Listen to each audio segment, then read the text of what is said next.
Here's your First Warn weather forecast first. Sponsored by Anderson Collision Center.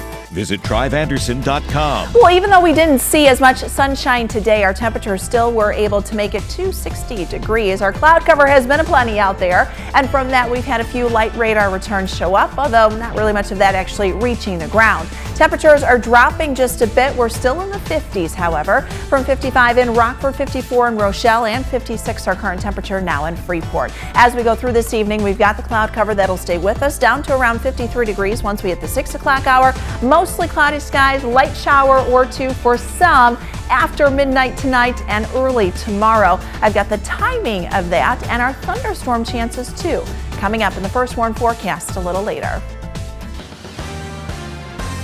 Rockford police report a drop in violent crime. The mayor says a new approach is in the works to prevent the next generation from breaking the law. Plus, Governor Pritzker unveils Illinois' budget for the coming year. He says more money is headed to Chicago to keep migrants safe. Local lawmakers argue the spending will hurt taxpayers. And a local coalition wants a parents' rights question on the November ballot. Organizers say their work is about keeping government out of household issues.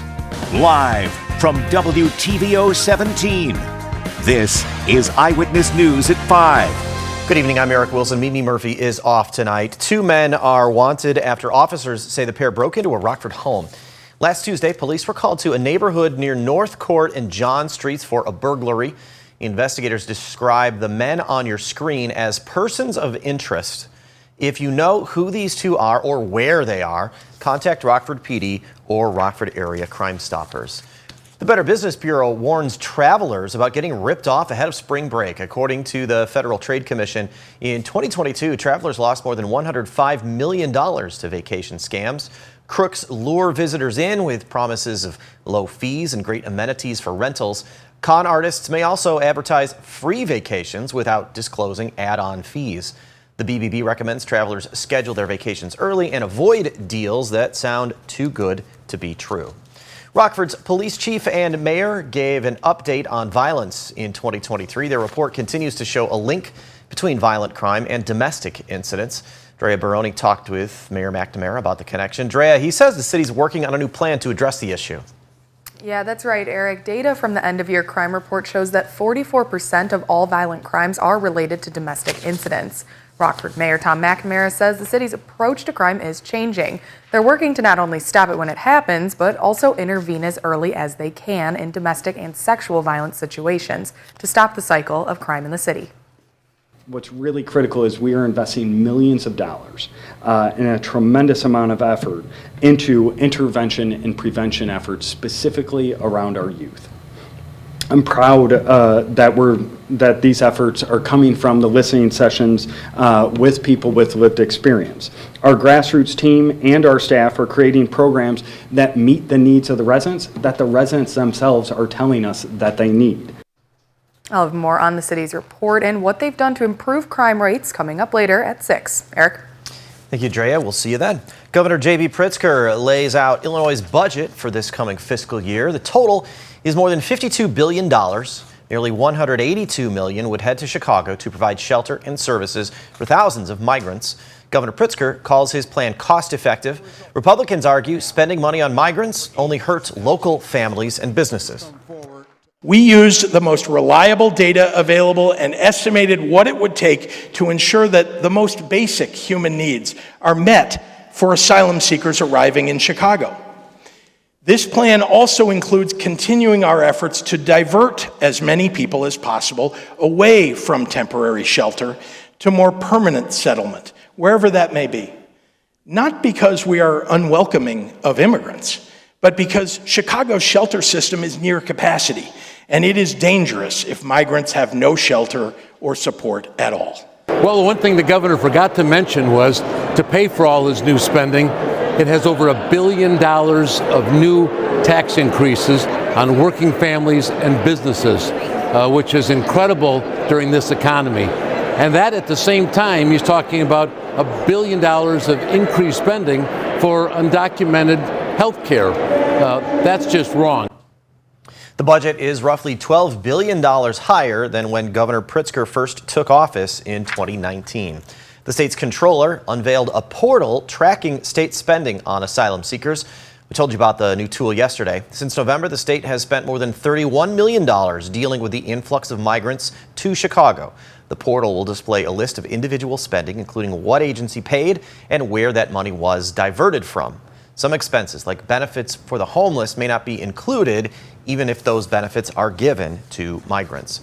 The Chicago White Sox's owner went to Springfield to explain his vision for a new stadium and possible public financing. Jerry Reinsdorf and team executives lobbied lawmakers for a reported $1 billion. The team says a new stadium on the vacant site known as the 78 would spur a wave of private development and jobs in the area around Chicago's South Loop. Some lawmakers are skeptical. Billionaire with plenty of means to make more money for himself is asking us to buy him another stadium. Read the room, Jerry. This is just not the time. The White Sox and developer Related Midwest call it a historic economic investment in the city. Some Illinois lawmakers introduced bills they say will end the HIV epidemic by 2030.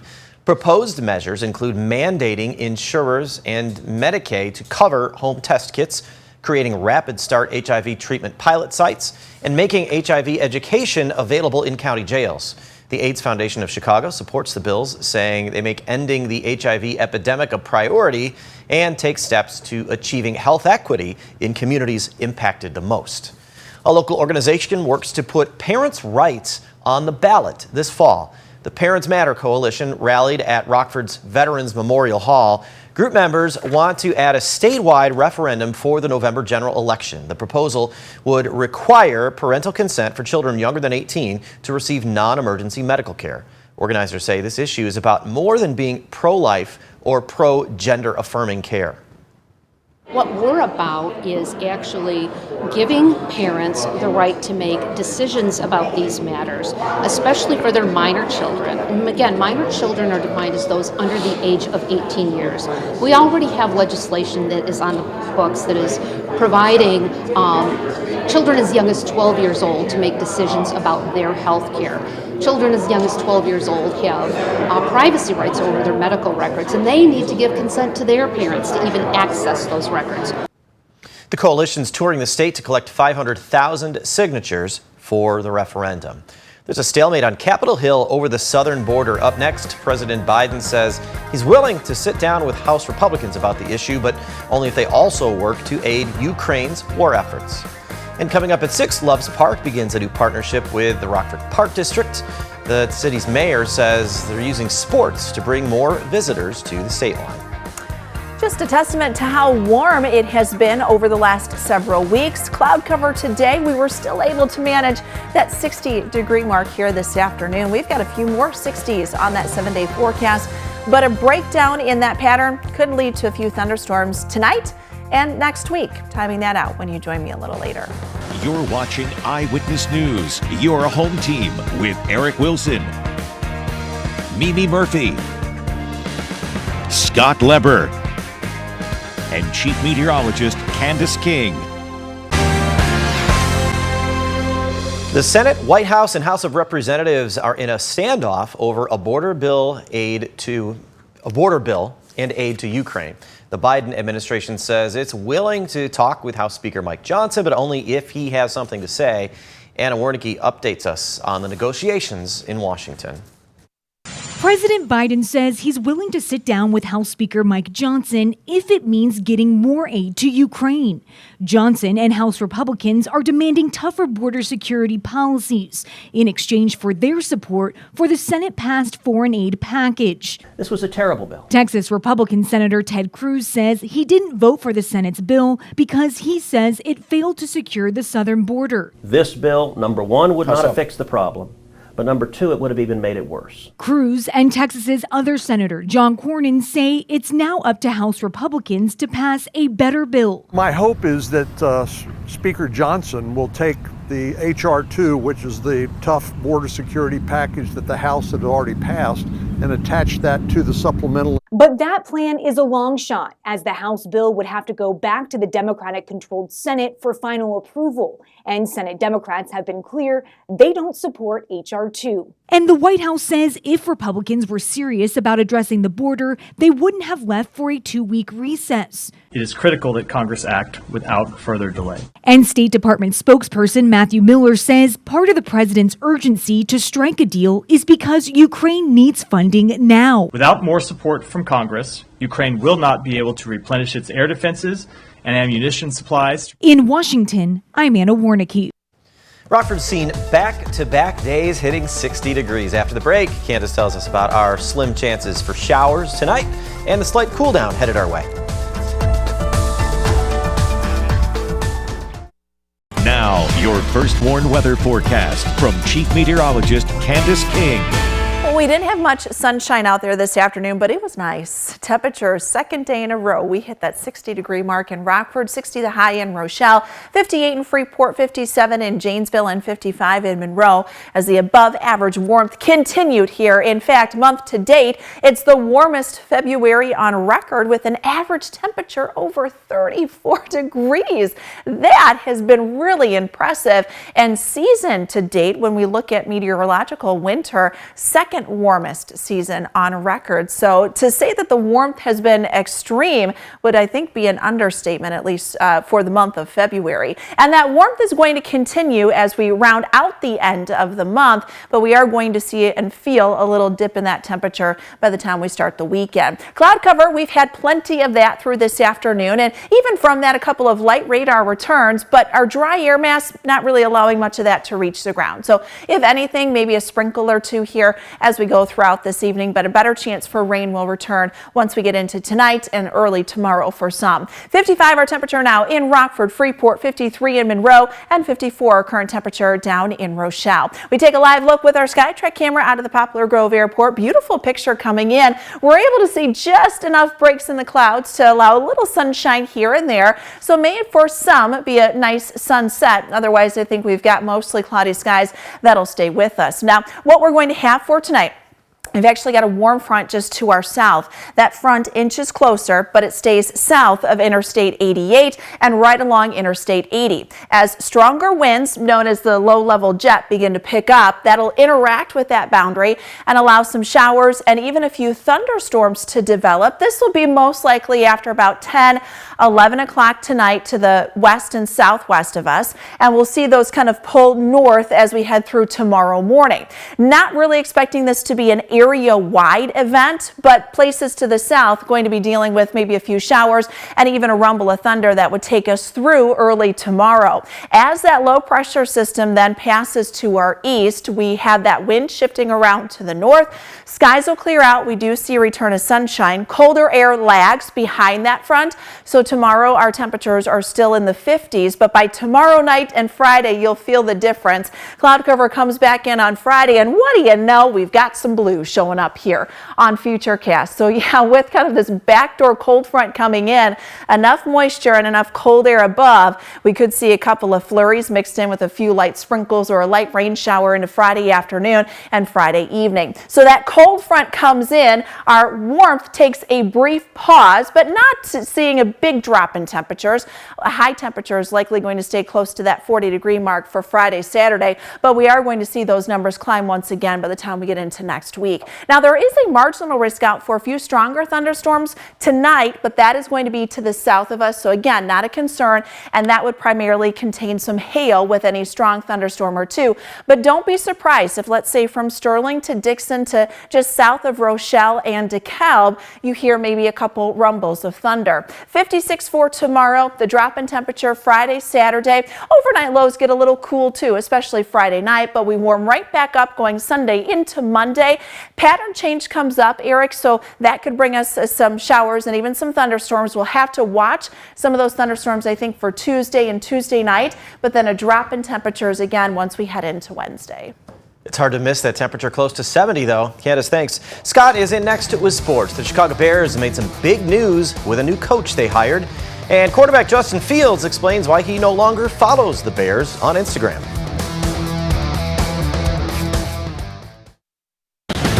Now sports with sports director Scott Lever. The The Bears made franchise history. They did it with a coaching hire they announced today. They're going to have their first female assistant coach. She's Jennifer King. She'll become their running backs coach. She held that position the last 3 years with the Washington Commanders. She was the first African-American woman in NFL history to serve as a primary position coach when she took that job. She used to play women's tackle football with the Carolina Phoenix. Justin Fields is in the news for deleting the Bears from his Instagram account. Does that mean he's done with the Bears? Well, he told the St. Brown Brothers podcast that he wants to stay in Chicago, but he needs a break from football and all the trade speculation, especially since he's about to go on vacation. Man, bro, I'm glad we're talking about it because why do people take social media so serious? Like, but like, why you don't follow the Bears? This and that. Like, I still mess with the Bears, this and that. I'm just trying to take a little break. I'm following the Bears and the NFL, bro. I'm not just trying to have football on my timeline. Fields says he'd like to know what his future is, but he has no control over it. The Ice Hogs are ramping up for another game in Iowa tonight. They lost their Monday night. Colton Dock will not suit up. He'll miss a week or two with a strained hip. Nico Horner's working hard in Cubs camp, hoping for another big season. He had a .283 batting average last year and a career-high 68 RBIs. He also earned a Gold Glove at second base. But he says his main goal is to win. All goes back to winning and works backwards from there. I have been fortunate to be here for several years now, but have not been a part of real extended winning yet here, and that's, I think, about the most satisfying thing you can do as a player is go through some challenging stretches for an organization and ride it all the way into the highest levels. If there's one reason to watch the White Sox this season, it's Luis Robert. He launched 38 home runs last season. That was the third most in the American League. Pedro Grifol says there's no telling how high Robert's ceiling is with his talent. I've had a few players in my career that I would never even dream of setting goals for, just because you just don't know what their cap is, and I'm always hesitant to say, okay, this is the goal, and kind of limit him to that when he's got a heck of a lot more. Well, there could be another Woods on the PGA Tour next week. Tiger's 15-year-old son Charlie will be playing in a pre-tournament qualifier tomorrow for next week's event in Palm Beach Gardens, Florida. It's one of 4 18-hole qualifiers tomorrow, and if he does well in that, then he'll compete in another qualifier on Monday. 4 golfers from that will get to play in the tournament. That's sports. We'll be right back. Even without a whole lot of sunshine, we have back-to-back 60-degree days. I know. It's pretty great. It was nice out there this morning. I had some of the windows open in the house as I was cleaning. It's nice to get that fresh air circulating after being everything buttoned up for so long. I know. Now we're going to see a little drop in temperatures, kind of over the next couple of days. And, we see drop in temperatures, but really when you think about it, as far as this winter season is concerned, there hasn't been a whole lot of cold air. Relative drop, right? We're still going to be above average, quite a bit above. Right. Upper 30s, close to 40 degrees going into the weekend. Warming next week, but we could see a couple of thunderstorms with that too. Thanks, Candace. And thank you for spending some time with us. Stay safe.